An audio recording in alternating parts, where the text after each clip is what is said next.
Students, welcome to Ramrayane biology classes.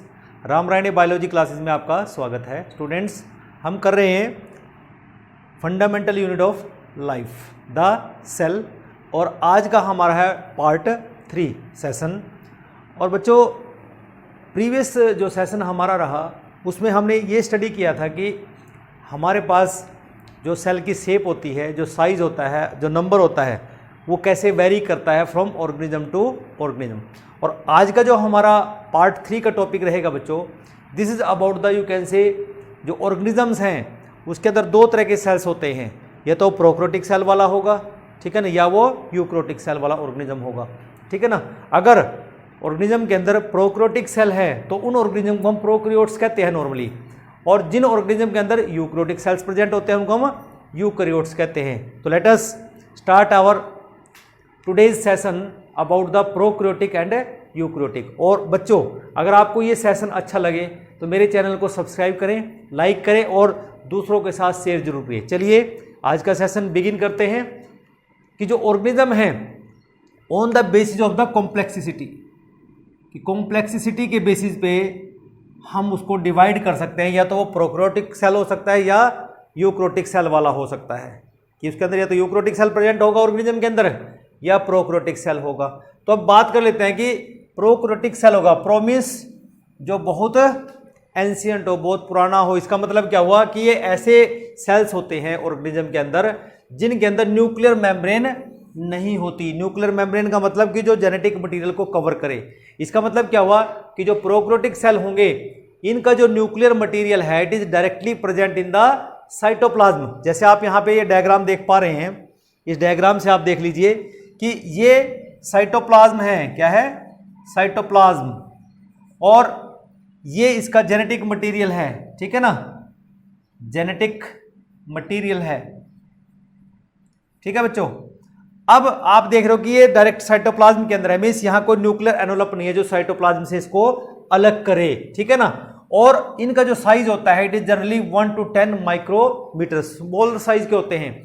और mostly इनके अंदर कौन से ऑर्गेनिज्म आते हैं, जैसे बैक्टीरियाज हैं, ठीक है ना, कुछ साइनोबैक्टीरिया हैं, मीन्स जो ब्लू ग्रीन एल्गी हैं वो इन ऑर्गेनिज्म के अंदर आती हैं। दूसरा है फिर nucleoid genetic material directly present in the cytoplasm. Next है कंटेन सिंगल क्रोमोसोम। जो जेनेटिक मटेरियल की हम बात कर रहे हैं यहां पर क्या प्रेजेंट है, यहां पर एक सिंगल क्रोमोसोम प्रेजेंट होगा, ठीक है ना।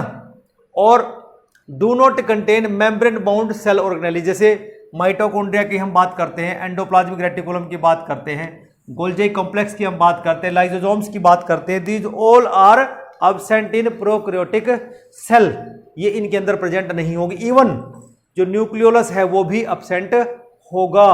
और ऐसे ऑर्गेनिज्म को हम क्या कह देंगे, प्रोकैरियोट। एक जनरल स्ट्रक्चर मैं आपको बता रहा हूं कि जो हमारे जो प्रोकैरियोटिक सेल्स होते हैं या जो प्रोकैरियोटिक ऑर्गेनिज्म होते हैं, अगर वो सिंगल सेल हैं उसके पास एक सेल वॉल होगी, ठीक है ना, और उसके बाद ये एक प्लाज्मा मेम्ब्रेन होगी, ठीक है ना। साइटोप्लाज्म मैं बता चुका हूं। उसके बाद ये जो स्ट्रक्चर देख रहे हो आप, थ्रेड लाइक स्ट्रक्चर, इनको बोलते हैं फिम्ब्रे, इनको बोलते हैं बच्चों फिम्ब्रे। और ये जो स्ट्रक्चर आप देख रहे हो दीज आर द फ्लैजेला, ठीक है ना। और ये जो कुछ स्ट्रक्चर्स होते हैं इसमें राइबोसोम्स, ठीक है बच्चों। तो this is about the you can say prokaryotic cell. तो प्रोकैरियोटिक सेल का स्ट्रक्चर ऐसा होगा। और बाहर जो डॉटेड लाइन हमने दिखाई हुई है, ये डॉटेड लाइन होती है ग्लाइकोकैलिक्स की लेयर। किसकी? ग्लाइकोकैलिक्स मींस प्रोटीन और यू कैन से कार्बोहाइड्रेट मिलके ग्लाइकोकैलिक्स बनाते हैं। जो इसकी आउटर लेयर है ये ग्लाइकोकैलिक्स की होती है। और ये एक यू कैन से बैक्टीरिया का स्ट्रक्चर आप मान सकते हैं कि जो कि एक प्रोकैरियोटिक सेल होता है। इसलिए बच्चों हमने जब हम यहाँ पर क्लासिफिकेशन पढ़ेंगे तो वहाँ पर आप देखोगे जितने भी प्रोकैरियोटिक सेल्स हैं या जितने प्रोकैरियोटिक ऑर्गेनिज्म हैं जिनके अंदर प्रोकैरियोटिक सेल प्रेजेंट होता है उनको हम मोनेरन्स में काउंट करेगा। और मोनेरन्स में सारे बैक्टीरियाज होते हैं, तो इसलिए उनको प्रोकैरियोट्स इंक्लूड करते हैं। This is about the prokaryotic cell. अब जरा डिस्कस कर लेते हैं कि जो यूकैरियोटिक सेल्स हैं या जो ऑर्गेनिज्म जिनके अंदर यूकैरियोटिक सेल होंगे उनको हम यूकैरियोट्स बोलते हैं। क्या बोलते हैं? यूकैरियोट्स। तो यहां पर क्या डिफरेंस हमने देखा कि यहां पर ट्रू न्यूक्लियस प्रेजेंट होगा। जैसे आप देख रहे हो यहां पे ये एक ट्रू न्यूक्लियस है, क्योंकि यहां पर ये जो है एक आउटर न्यूक्लियर मेम्ब्रेन है। क्या है? न्यूक्लियर मेम्ब्रेन यहां पर प्रेजेंट होती है, जिसने जेनेटिक मटेरियल को कवर कर रखा है। ये डीएनए है, मीन जेनेटिक मटेरियल है। और यहां पर जो क्रोमोजोम है मोर देन 1 होता है, मोर देन 1 क्रोमोजोम यहां पर प्रेजेंट होता है। तो यहां पर जो जेनेटिक मटेरियल है या जो न्यूक्लियस है, it is surrounded by nuclear membrane. Eukaryotes में भी यूनिसेलुलर और मल्टीसेलुलर, कि ये यूनिसेलुलर भी हो सकते हैं और मल्टीसेलुलर भी हो सकते हैं। जैसा कि आप ऑलरेडी प्रीवियस लेक्चर में हम पढ़ चुके हैं कि यूनिसेलुलर ऑर्गेनिज्म जिनके अंदर सिंगल सेल प्रेजेंट हो, मल्टीसेल जिसमें मोर देन 1 सेल प्रेजेंट, उसे मल्टीसेलुलर ऑर्गेनिज्म कह सकते हैं। तो इसलिए ये यूनिसेलुलर भी हो सकते हैं और मल्टीसेलुलर भी हो सकते हैं। Genetic material is not present in cytoplasm, it is present in the nucleoplasm. कि जैसे आप देख पा रहे हैं कि यहां पर ये जो आउटर स्ट्रक्चर है यहां पर, इसको हम क्या कहेंगे? साइटोप्लाज्म कहेंगे, ठीक है ना। और इसके अंदर जो फ्लूइड प्रेजेंट होगा उसको न्यूक्लियोप्लाज्म कहेंगे। क्लियर होगी बात? तो यहां पर जो न्यूक्लियोप्लाज्म के अंदर यहां पर जेनेटिक मटेरियल प्रेजेंट होगा, मींस न्यूक्लियस के अंदर प्रेजेंट होगा।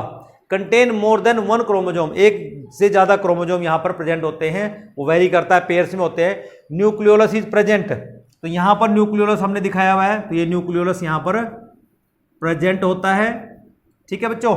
और उसके बाद दीज आर ऑफ 2 टाइप्स, 2 तरह के हैं। जैसे मैंने आपके सामने 2 सेल्स बनाए हुए हैं, ठीक है ना। एक के पास जो आउटर कवरिंग है इसको क्या बोलते हैं?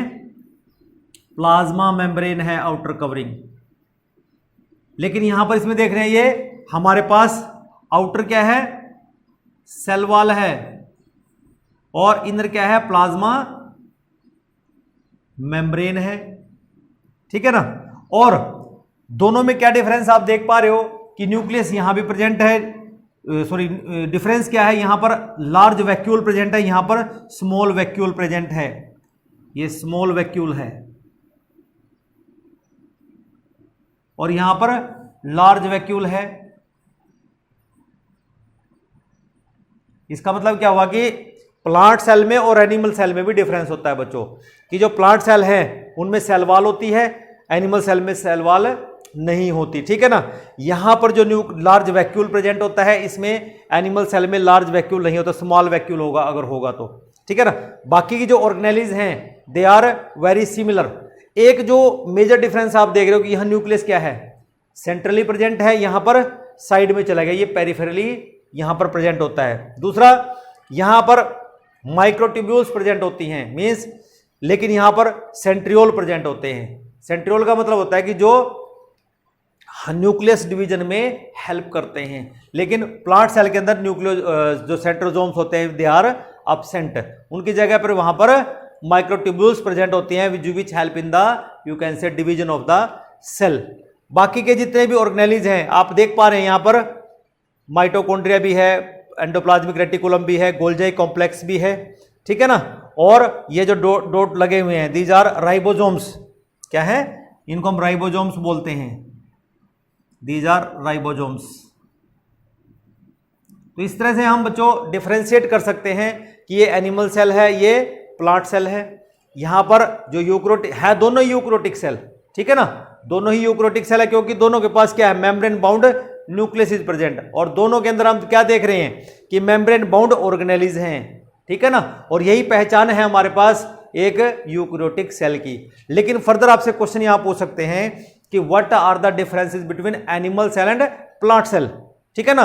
तो उसमें हम बता सकते हैं कि कुछ तो सिमिलरिटीज हैं, कुछ डिसिमिलरिटीज हैं। सिमिलरिटीज को हम डिफरेंसेस में नहीं बताएंगे, ठीक है ना। हम डिफरेंसेस बताएंगे कि जो प्लांट सेल हैं उसमें सेल वॉल होती है, एनिमल सेल में प्लांट जो सेल वॉल है वो एब्सेंट होती है। फिर दूसरा, यहां पर जो सेंट्रियोल हैं वो यहां पर प्रेजेंट होते हैं, यहां पर एब्सेंट होते हैं। यहां पर लार्ज वैक्यूल होते हैं, यहां पर एनिमल सेल में स्मॉल वैक्यूल्स प्रेजेंट होते हैं, ठीक है ना। और यहां पर एक और है प्लास्टिड प्रेजेंट होता है, जिसकी वजह से जो प्लांट सेल्स होते हैं उनको ग्रीन कलर आता है, ठीक है ना। लेकिन एनिमल सेल में प्लास्टिड नहीं होते। बाकी के जितने भी जो ऑर्गेनेलिज हैं they are very similar to each other.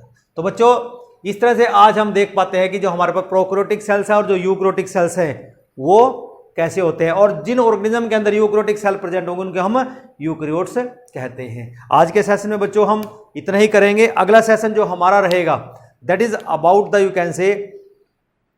Can say study of the eukaryotic cell in more detail, कि जो भी ऑर्गेनेलिज की हमने बात की है, चाहे हम प्लाज्मा मेम्ब्रेन की बात करते हैं, चाहे हम सेलुलर ऑर्गेनेलिज की बात करते हैं, प्लाज्मा मेम्ब्रेन की बात करते हैं, साइटोप्लाज्म की बात करते हैं, इनका अब हम डिटेल स्ट्रक्चर यहां पर स्टडी करेंगे। तो वो होगा पार्ट 4 में। तो पार्ट 4 का आप इंतजार कीजिए। Till then have a nice day. Thank you.